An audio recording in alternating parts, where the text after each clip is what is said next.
Welcome to Cold War Conversations, the home of real stories of the Cold War. They knew that probably a senior Russian GRU or KGB officer would be coming across to do the recruitment.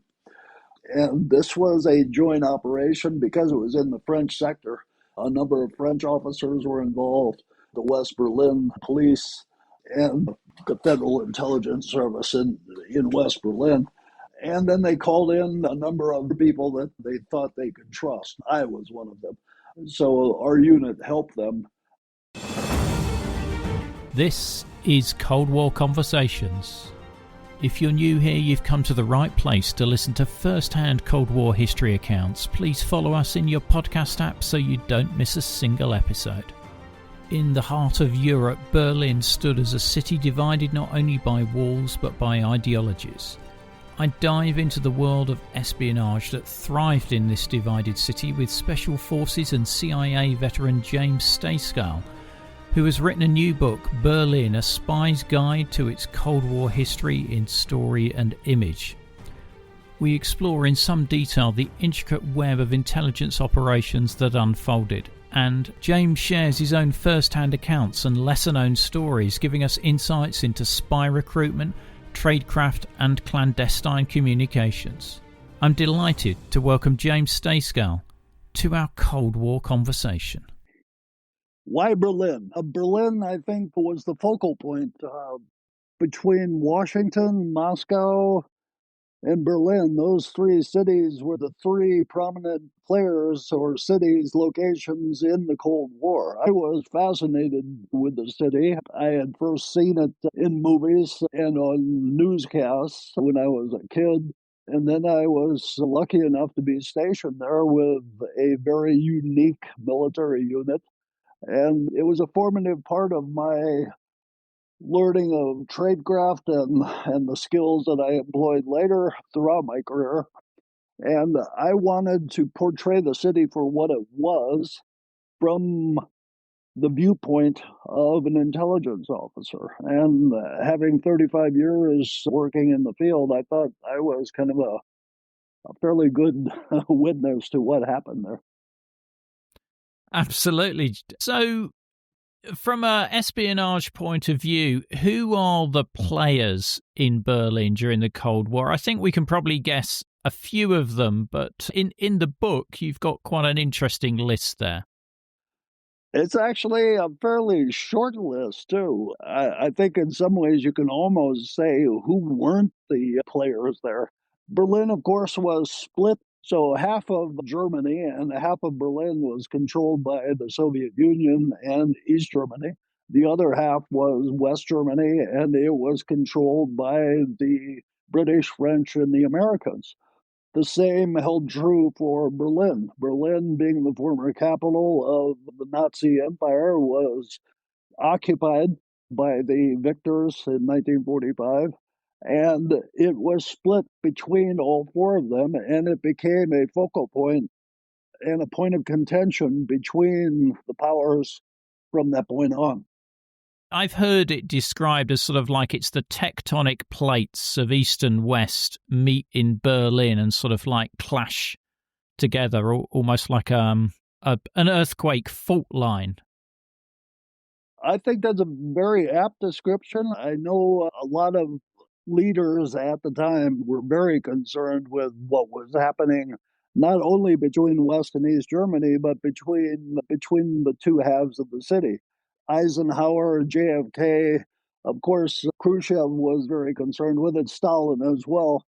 And then, of course, to the German people, it was very important. So there were a lot of efforts by the two competing powers, the West and the East, to find out what was happening and to control things in Berlin because it was so important to the calculus of what would happen during the Cold War. And for that reason, that's why you had just about every spy agency in the world working in Berlin, some for good motives and some for not so good motives. Indeed. I mean, a lot of our listeners will have seen The Lives of Others, which features the operations of the Stasi. really against internal dissent there. But I think one of the really interesting areas of Stasi work is the HVA, which was their sort of equivalent of MI6 in terms of they operated overseas, or it's their foreign service.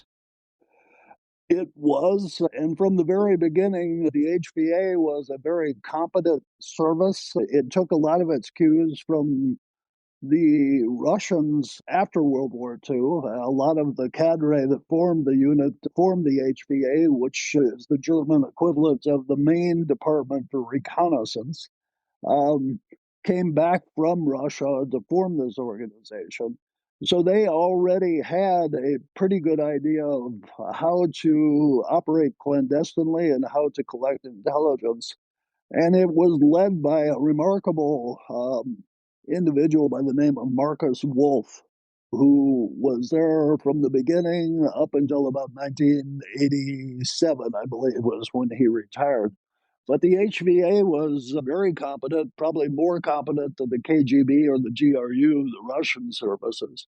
And they had a leg up on the Western services because the Stasi, especially the internal service, was probably one of the most competent and oppressive internal surveillance organizations in the communist bloc. East Germany was effectively a denied area to Western intelligence, much like Moscow was to us. And it was very difficult for the primary services, the CIA, MI6, and the French DGSE to operate in those areas. Whereas operating in a democracy, West Germany or the Western Europe, it was much easier for the Russians and the East Germans to operate. Obviously, no language difficulties for them operating in West Germany, and a lot easier to infiltrate people in, because I think one of the areas that you touch on in the book, which I found interesting and is an area I didn't really know that much about, was the US organization that was basically screening the refugees that came over from East Germany or East Berlin. JROC, I think, was the acronym.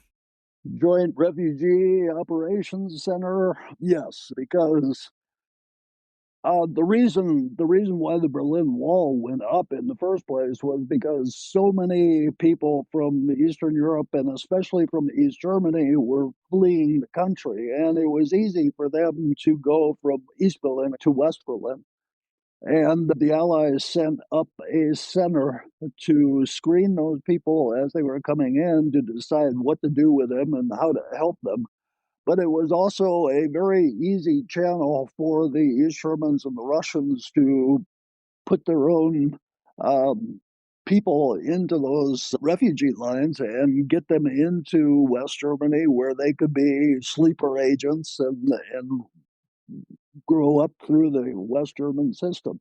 And that was one of Marcus Wolf's capital ideas, and he managed to infiltrate a lot of people into West Germany and into the West German government. Yeah, I think probably his most successful exploit was getting Gunther Guillaume, who was the aide to Willy Brandt, in place, which was sort of a bit like shooting themselves in the foot, because when this guy was discovered, Willy Brandt had to resign. And in fact, Willy Brandt was probably the friendliest of the German chancellors to East Germany. He was, and it's interesting because from time to time, the East Germans did not like him as much as some of the others. And actually, I believe that Wolf in his memoirs actually had portrayed that operation with a tinge of regret because it brought down the West German government, and he kind of regretted that. I guess the other thing that Wolf is famous for is the Romeo Spies. Yes. Romeos and Juliets, I think. They did that in West Germany quite a bit. They also did it in West Berlin. They would sneak people into West Berlin, and they would prey on targets that they thought might be susceptible to being either approached by a woman or, in some cases, homosexual relationships, things that they could get a hook into somebody for so that they could exploit them. They attempted to do that to the Allies, too, the British, French, and the Americans, but their biggest successes were with the Germans, of course. There was a TV series called The Same Sky, I think it was. Unfortunately, it only ran for one series, which was quite a reasonable portrayal of how the Romeo Spies operated there. Now, amongst the players in Berlin, there's also special forces there, which was the area that you served in Berlin, in Detachment A.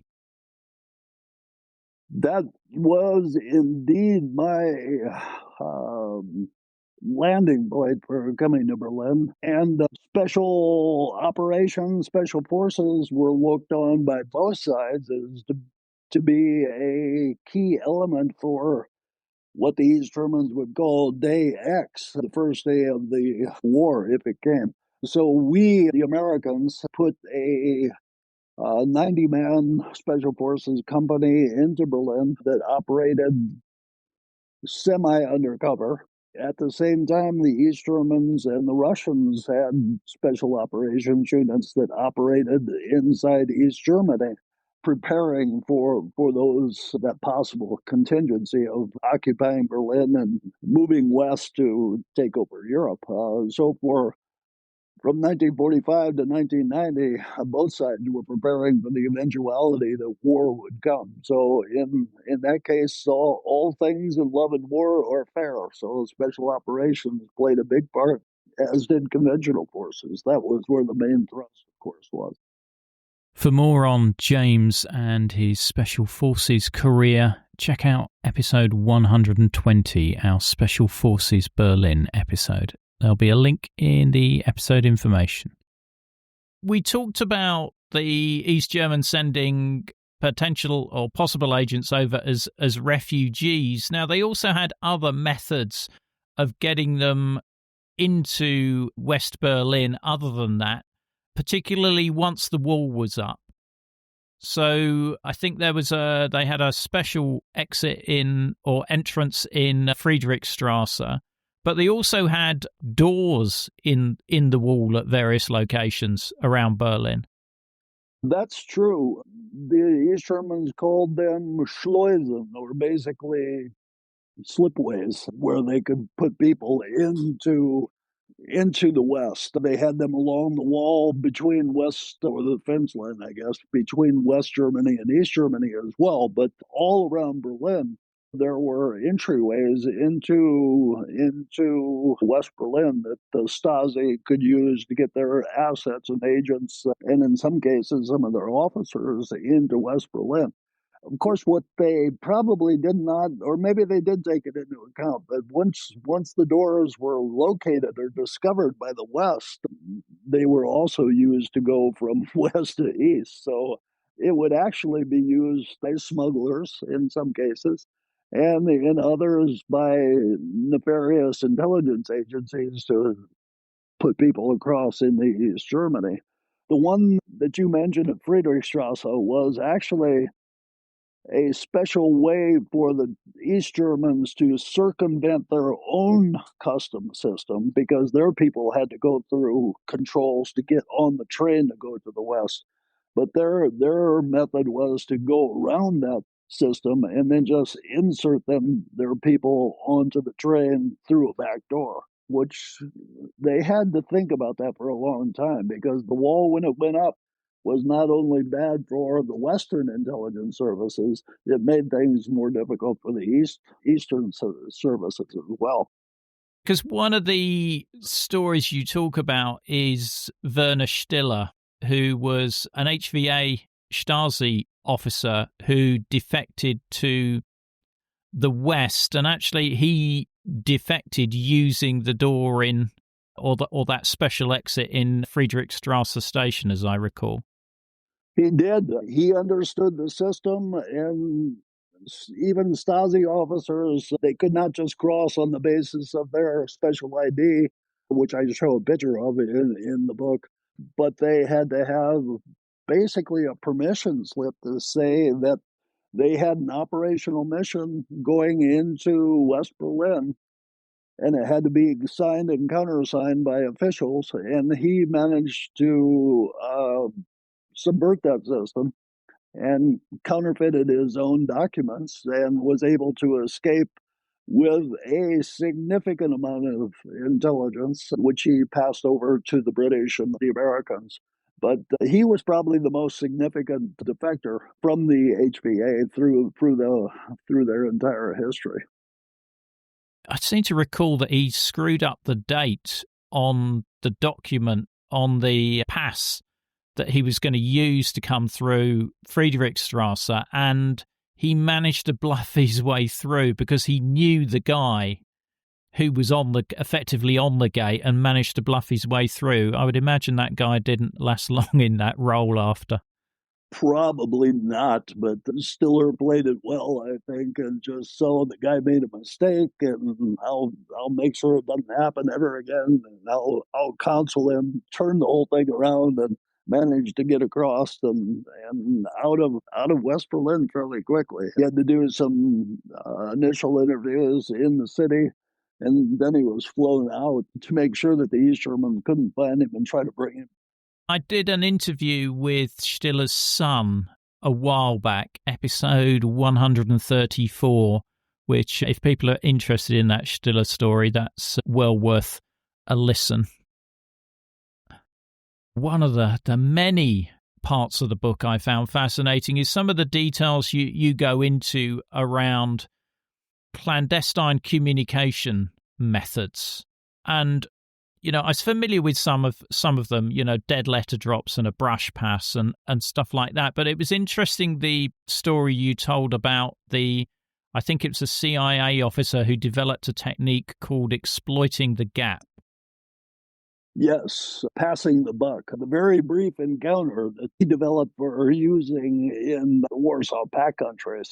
Very early on, the CIA realized that they were having problems speaking with some of their assets in restaurants in places like East Berlin and Moscow or Prague were not really possible because the surveillance was so pervasive. So he developed a method to basically use screening to pass a message to a friend or an asset. And because he found that as he was walking through the city or through the subway, there were often places where surveillance teams would lose sight of him for several seconds. And with the proper planning, he determined that you could meet an asset within that window of several seconds, pass him something, and then get him out of the way so the surveillance teams would not see him. And that would be a successful mission. And he demonstrated that in the lobby of a hotel to several senior CIA people who were questioning whether or not this was possible. And it actually went down, and as the senior people were watching, one of them was going, "Well, when's this going to happen?" And the guy said, "It already did. You missed it." So his method was proven, and they started teaching it. I mentioned that the Special Forces unit in Berlin was very unique because we were one of the only units that routinely practiced this type of tradecraft for use in an underground organization. And we had instructors come from the States, known to us only by their nickname, Team 10. Well, Team 10 was actually agency annuitants, retired agency officers who had had a successful career and who were now teaching this kind of stuff to their own people and to us. So we would practice this stuff on the streets of Berlin. And like I said, this is where I got my formative exposure to this kind of training and operations. And it was quite interesting, quite fun sometimes, and quite harrowing others. One of the times we spoke before, I seem to remember you doing a training mission in London up against British Special Branch or something like that. It was actually in Southampton, and we did it a couple of times. And the British, of course, MI5, MI6 were very concerned with those people from Ireland who were causing some problems. So they asked the Americans if we could send a team of terrorists. I don't think the British had any idea of who was going to come over, but we got tasked to do this, and teams were selected, small teams of about 4 people, and they were given targets. And basically, the idea was to simulate a terrorist team, whether it was from Ireland or Bask territory, it didn't matter. And that was where we got to employ a good training environment to employ this kind of training. We learned very early on that the British did not play fair. They would try to do things like give us rental cars that they knew we would use, but they also knew the license plates and everything else. So our folks, naturally being innovative, would come up with ways to ditch those cars, come up with different ones, and not do what the teams were expecting. So we had some very good results over there, and most of our guys eventually would be arrested because it's hard to be an American in a town like Southampton or Portsmouth and not get noticed. But we also, I think, demonstrated to your services or the British services that we had the capabilities to do this kind of thing. They must have thought so because they asked us if we might be interested in working in Northern Ireland. But yeah, that's the subject of one of my fiction books. So you've arranged a personal meet with an asset in a bar or something. Now, you've got this feature of like recognition or safety signals. Could you just give an example of how that might work? Well, there are actually 2 separate signals. A recognition signal is merely a way to innocuously show yourself to the person you're meeting, so that they know you're meeting the right person. And it might be something simple as holding or be reading a specific newspaper or a specific magazine, being in a specific location, carrying a specific piece of equipment, or wearing a piece of clothing. So that's the recognition signal. And if you know each other, obviously you don't have to use that. The safety signal, though, is something that indicates it's okay to approach. And the safety signal is not something that you have to do if you're suddenly going to be arrested or something like that. The safety signal is something that is present until that moment that it might become dangerous. So the absence of a safety signal tells the guy not to come. It might be holding a newspaper in your right hand and switching it to your left, something easy like that. But that's the last minute signal that says it's okay. Now, those are obviously they're used for personal needs. So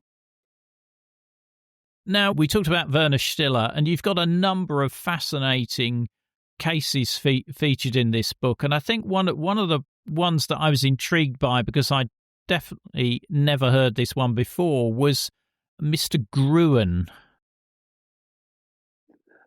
Mr. Gruin, yes, this is a tale of an American counterintelligence officer who had a very difficult time convincing his superiors that there might be a Warsaw Pact agent trying to infiltrate, trying to get information from American soldiers. And there are a couple other instances in the book about successful ones. But Mr. Gruin, that is an alias name. This case, by the way, the names have all been changed because otherwise it would not have been in the book. Mr. Gruin was a longtime refugee who came to the United Kingdom after World War II and assimilated himself into society, in reality was an asset for the Russians. And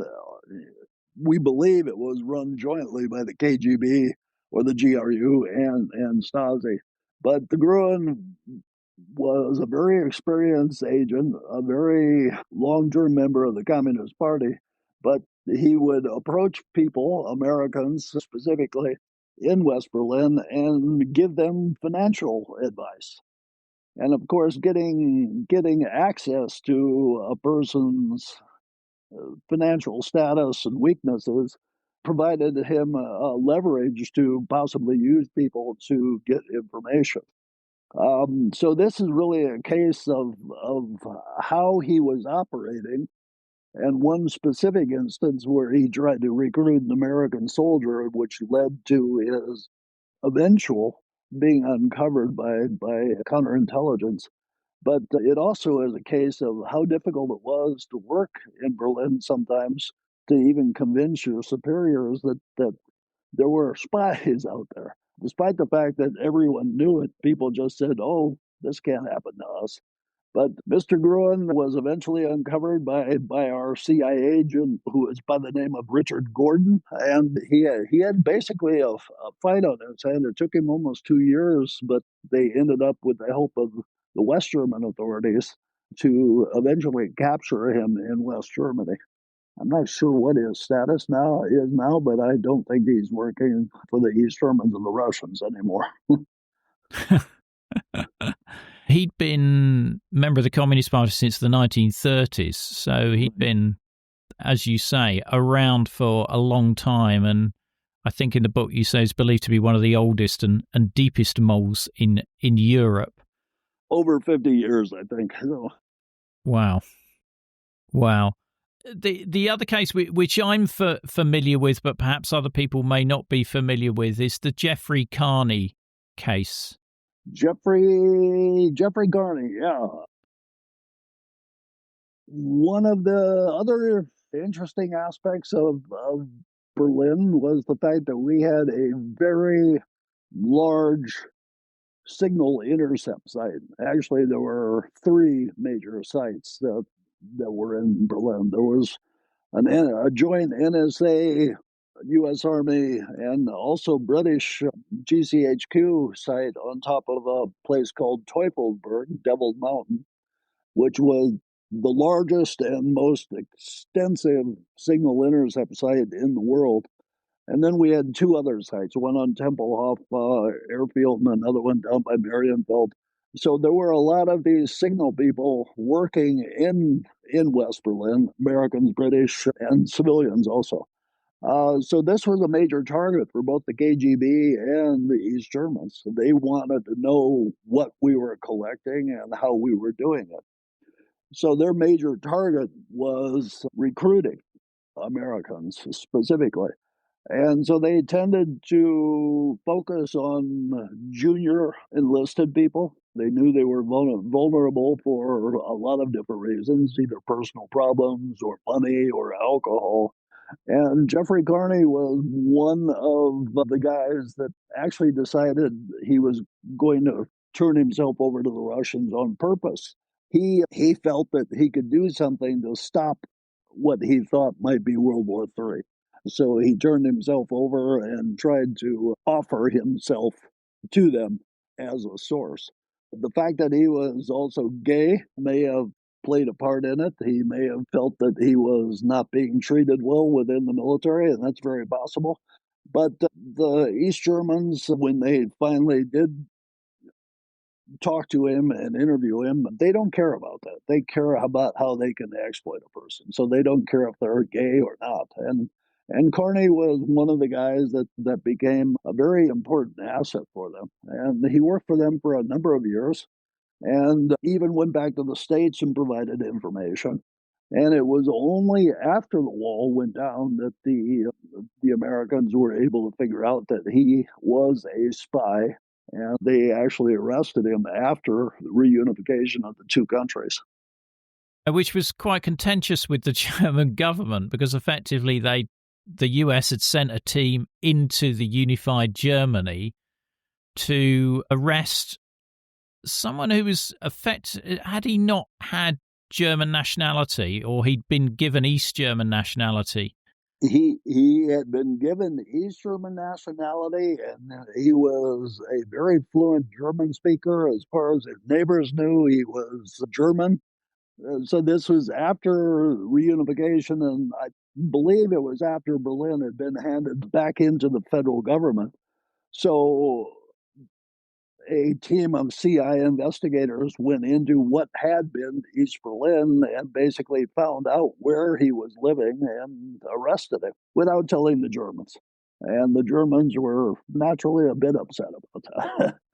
Yeah, but too late by then. Yeah. And then afterwards, he served time in the States, tried to go back to Germany and tell them, actually, I'm a German citizen. Here is my East German passport. But the West Germans said, well, actually, we don't recognize that passport. So why don't you go back home? So he's living what I understand is not a very happy life back in the States. I've got a book on my shelf somewhere, which I think is a biography that he wrote, but it's quite a chunky tome that I haven't dug into. But no, an interesting case there. What's clear in Berlin is it's not purely intelligence organizations that are operating there, but in East Berlin, there's a number of terrorist groups. And one of the most infamous terrorists during this period is Carlos the Jackal.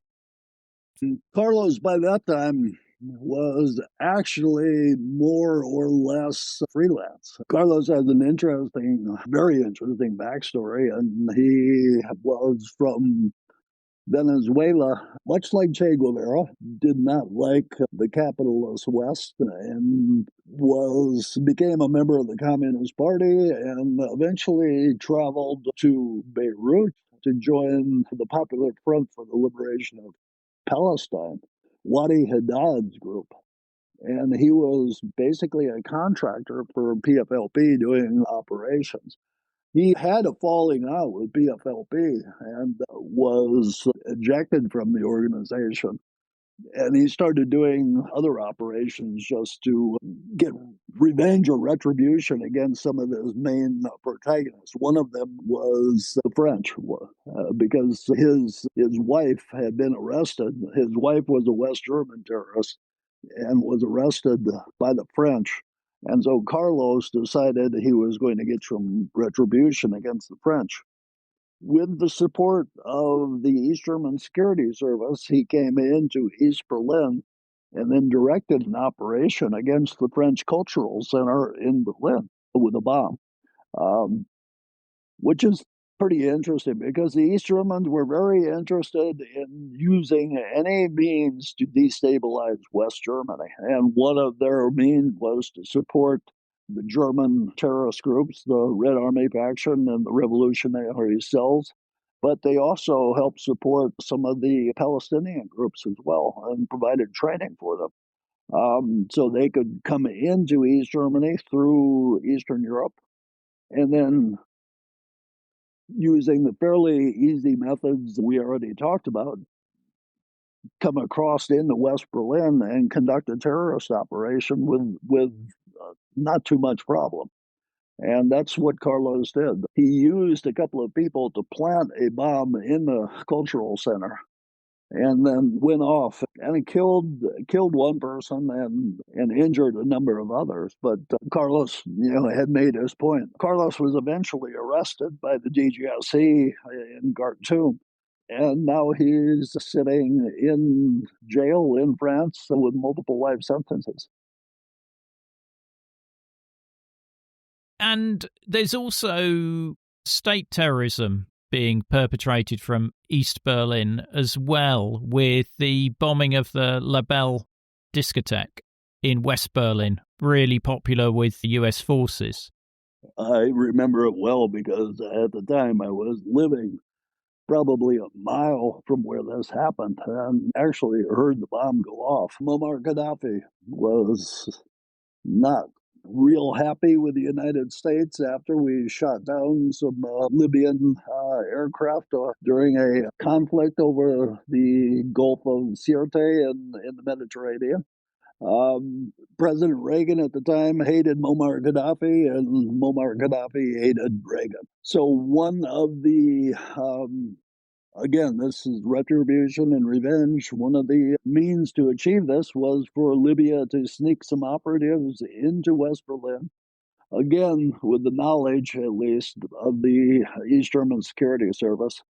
And they brought a bomb across uh, into West Berlin and were able to plant it inside this disco, which was very popular with young American servicemen. And that evening was brought in by a couple of assets that were recruited by the Libyans. The bomb went off, killed two soldiers, a woman, a civilian, and over 200 people were injured in the bomb. That set off, of course, a cycle of violence. Our unit was actually alerted for a moment. Once we found out that the Libyans were behind it, we were going to try to kidnap one of the Libyans from their embassy in East Germany, but they got shut down pretty quickly. And instead, we ended up sending some more into Libya. So, and then it went back and forth with the bomb, of course, the bombing of the Pan Am jet over Lockerbie and things like that. So there was an endless cycle of violence and terrorism. But the East Germans were very happy to help them. I helped them out. So were you intended to be involved in that operation into East Berlin to kidnap that Libyan? Or can you not confirm or deny? Had we gone that far, very well possible that one of us would have been there. Yeah. Wow. Yeah. Wow. And what were you going to say there? I'm not sure right there. Oh, it's been a long while since all this happened, James. You can spill the beans now, but if you don't want to, that's fine.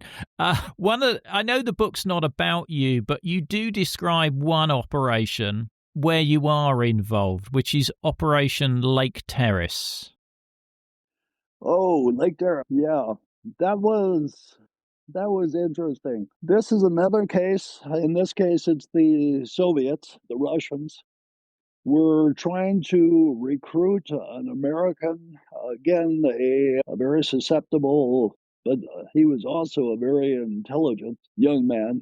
He wanted to recruit him, obviously, for his access into telecommunications and signals intelligence and such. But he was principled enough to report the approach. He was being handled by a Russian, and this operation spanned a gap of a number of months, I think over a year, back and forth. And it finally came down to the point where the Russians asked to meet this gentleman for a formal recruitment. And he was going to be meeting what the Russian said was his boss. So when he told that to the counterintelligence people, they knew that probably a senior Russian GRU or KGB officer would be coming across to do the recruitment.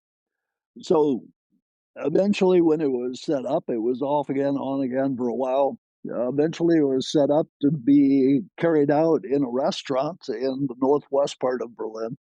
And the counterintelligence people basically flooded the area with counterintelligence agents. And this was a joint operation because it was in the French sector. A number of French officers were involved. The West German, not the West German, but the West Berlin police were involved. The so-called Office of the Protection of the Constitution, which was a name they used for the Federal Intelligence Service in West Berlin. And then they called in a number of the people that they thought they could trust. I was one of them. So our unit helped them.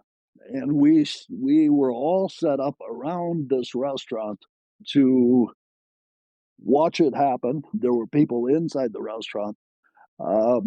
fluent German speakers, family members supposedly, who were going to watch this all happen. And then when the Russians came in, the idea was, of course, to arrest them in situ as they were trying to pass something off.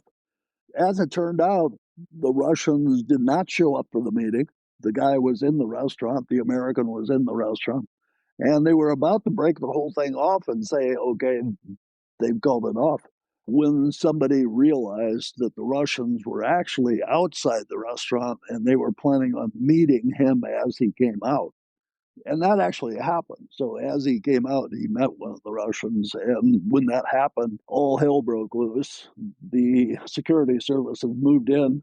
And basically, anybody in the neighborhood was carded, identified. And if you were carrying a East Berlin identification card or a Russian diplomatic pass, you were not arrested, but detained. So the Russians, we ended up nailing, I think, 4 total Russians, one of whom was the equivalent of a brigadier general, and took them to the American headquarters and sat them down and said, if any of you want to defect to the United States, we'll give you the opportunity to do so now. But for some reason, they said no. So they all ended up getting ejected out of West Berlin back into East Berlin.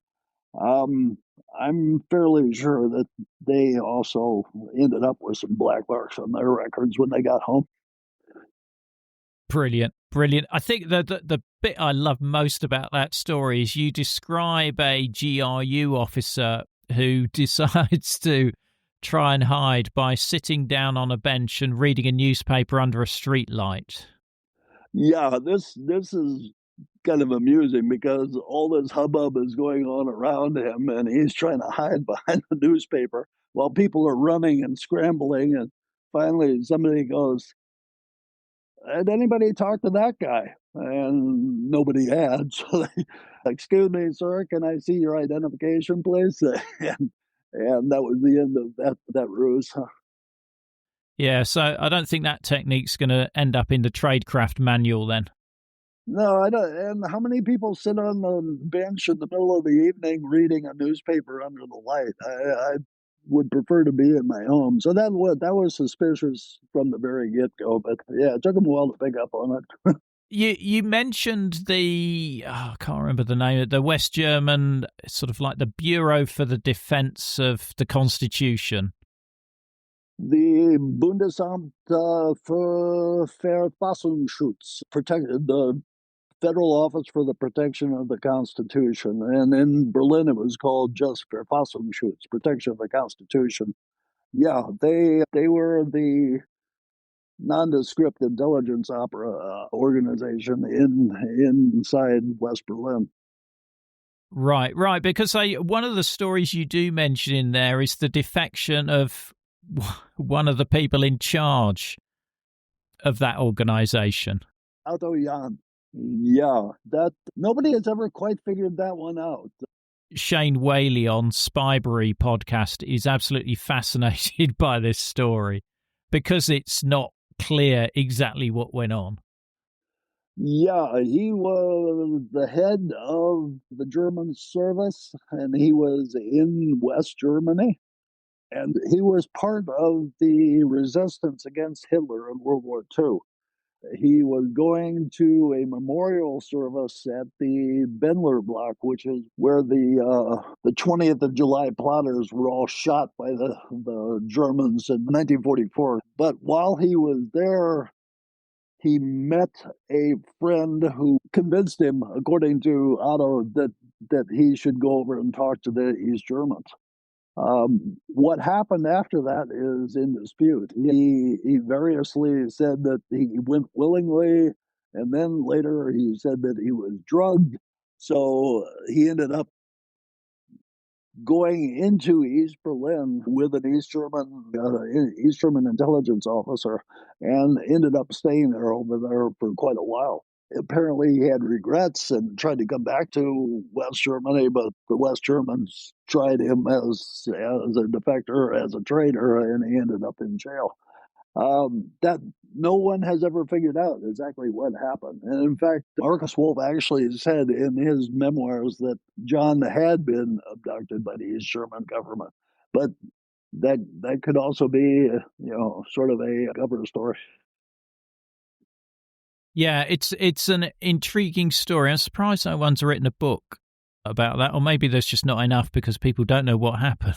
He actually did write a book, Otto Jahn. He did write a book. It was sort of an apologetic kind of book about his experiences, but nobody was sure whether or not they should believe him. Whilst you've got these great stories in there, the other details you've got in here are places to actually visit in Berlin that are related to espionage. And I think probably the ones that I enjoyed the most was you listed a few restaurants that have spy links to them. There's Ganymed, which I am familiar with. My favorite. Yeah. Which is still there, and Schlussenkrug, which apparently was popular with the Stasi, which I hadn't heard of. The Ganymed was also popular with the Stasi, but sort of the upper echelon. That's one of my favorite restaurants, and we actually, when we went to East Berlin officially, we would sometimes go there because it was right around the corner from the Bertolt Brecht Theater, and all the show players would go there after the show, and then all the bigwigs would show up there and try to schmooze with them. So a lot of West Germans would come across for the plays and things, and then the Stasi would be in there just listening and looking for people that they could recruit. The Krug is still there as well, and that was a place that was used a number of times by the Stasi to meet people. It's an open air beer garden, very close to several U-Bahn stops, underground train stops, and S-Bahn, the larger overhead Straßenbahn. So it's convenient for the East Germans to come in and use it, and they met a number of their assets in that place. That place is still there too. It's a very nice place to get a schnitzel and a beer. So there, folks, there's your top recommendations for somewhere to eat if you want to follow the spy trail in Berlin. One of the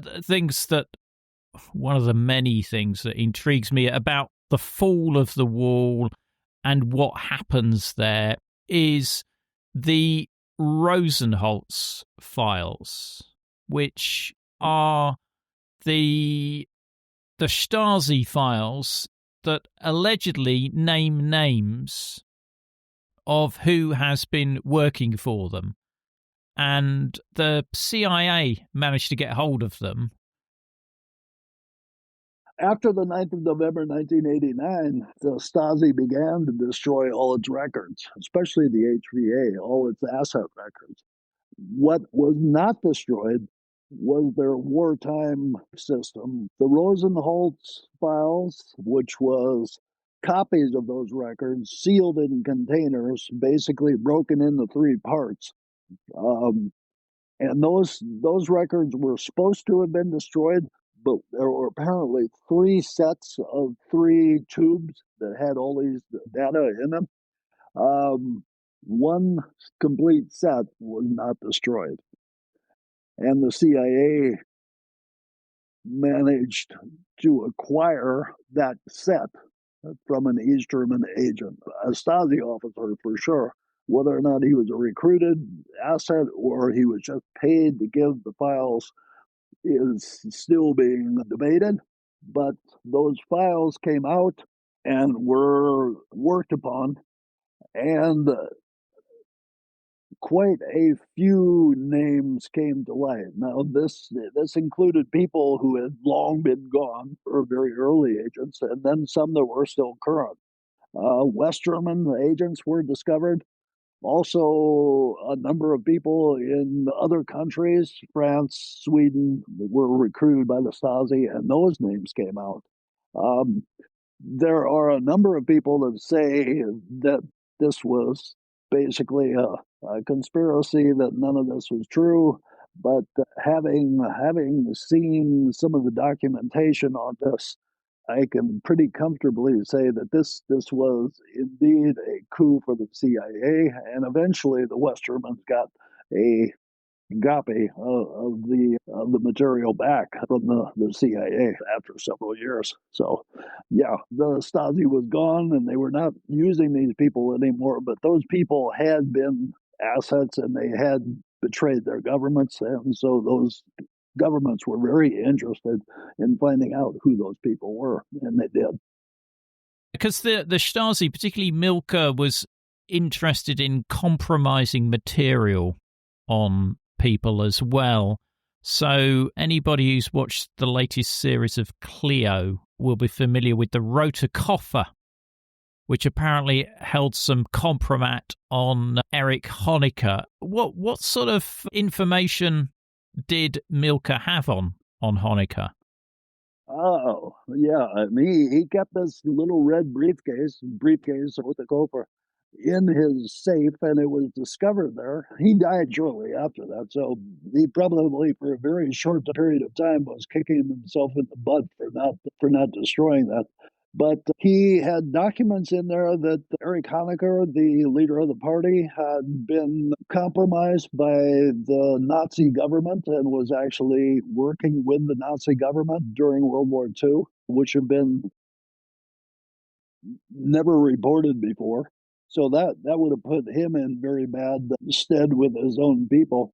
He also had files in there that incriminated him, Erich Milke, for the murder of two German policemen in around 1933.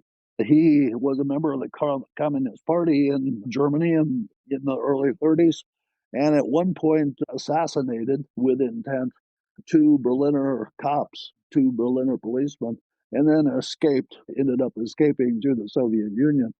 So those murders were basically unknown to the West German government. But when they found the papers, they said, you're going to jail. And that's sort of what happened. Fascinating stuff. So the book is called Berlin, A Spy's Guide to its Cold War History in Story and Image. It's published by Double Dagger, and there'll be links in the episode notes for you to purchase the book and support the podcast. James, thank you again for coming on Cold War Conversations. It is my pleasure to be here. It's great talking.